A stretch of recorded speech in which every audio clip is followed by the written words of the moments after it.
ஏமாற்றுகிறவன் என்கிற பேருடைய யாக்கோபை எல்லாரும் ஏமாளி ஆக்கி அவனை ஏமாற்றி கொண்டு இருக்கிறார்கள். அவனுக்கு புரிஞ்சிருச்சு, எவனையுமே நம்பக்கூடாது, தேவனை மட்டுமே நம்ப வேண்டும். அவன் தேவனை மட்டுமே நம்பினான். அடியனுக்கு தேவரீர் காண்பித்த எல்லா தயவுக்கும் எல்லா சத்தியத்துக்கும் நான் எவ்வளவு வேணும் மாத்திரன் அல்ல, காண்பித்த எல்லா தயவு, கைண்ட்னஸ், அந்த ஃபேவர், அந்த கிருபை, எனக்கு காண்பித்த உங்களுடைய எல்லா தயவுக்கும் உங்களுடைய கிருபைக்கும் சத்தியத்துக்கும் நான் எவ்வளவு வேணும் பாத்திரன் அல்ல. சத்தியத்தை சொல்லப்பட்டிருக்கு, ஃபெய்த்ஃபுல்னஸ்.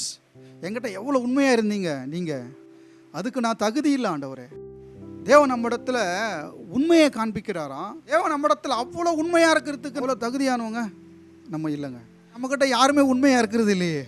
நீர் காண்பித்த அந்த சத்தியத்துக்கு நான் எவ்வளவு வேணும் பாத்திரன் அல்ல, ஏனென்றால் நான் உண்மையுள்ளவன் அல்ல.